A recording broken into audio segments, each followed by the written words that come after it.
Hello everyone, I am Goldark and in this video I'll be covering currencies and other such items in Wuthering Waves. The idea is to compare those items from Genshin Impact and Honkai Star Rail to the ones in Wuthering Waves, as well as briefly mentioning their purpose in game in case you are new to Gacha Games or just need a quick reminder.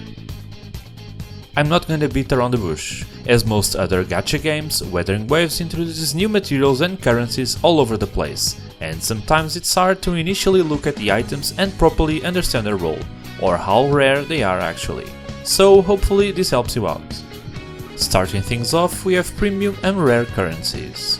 We have the premium currency usually attained exclusively by using the mightiest attack of them all, and that is by swiping your credit card.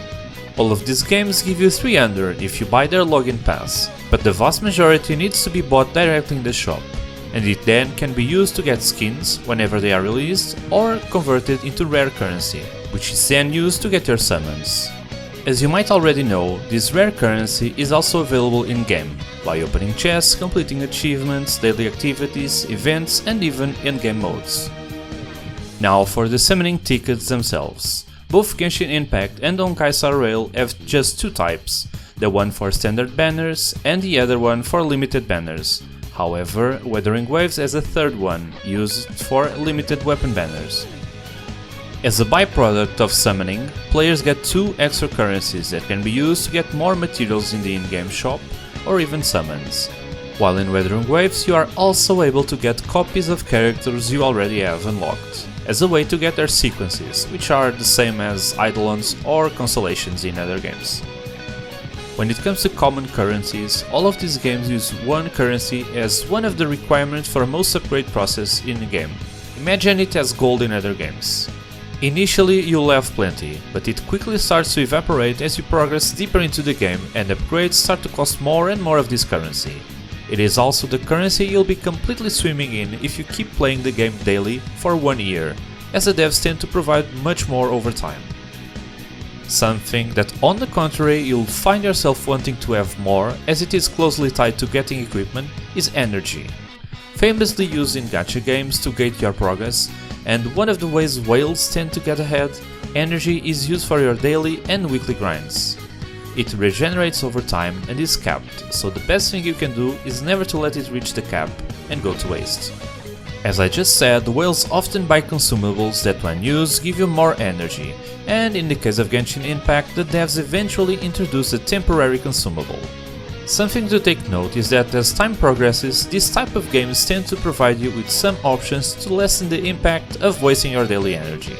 Genshin Impact has condensed resin, which you can spend your energy into crafting an item to store it for a later use, while Honkai Star Rail added a reserve system that still allows you to get energy after you ever reach the cap at a slower rate and up to another cap.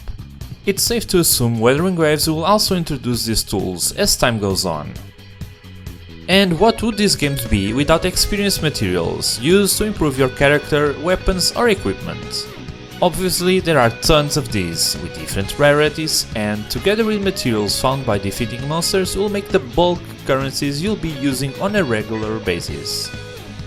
As you explore each zone and fulfill other requirements, you'll be able to gather up zone materials, which can then be used on a shop in that region to exchange for materials mentioned above. There are loads of other currency and materials, from gather balls to boss and encounter materials used to advance your characters or weapons past certain thresholds. I cannot cover all of those in detail, but you'll get the gist. Eventually you'll need to farm bosses and weekly bosses to keep powering up your characters if you so desire. I hope this video helped you out, as I actually found myself wondering if I was the only one that felt a bit lost in the sea of currencies and materials once starting a new game. And so I decided to properly research the topic and make a video sharing my findings.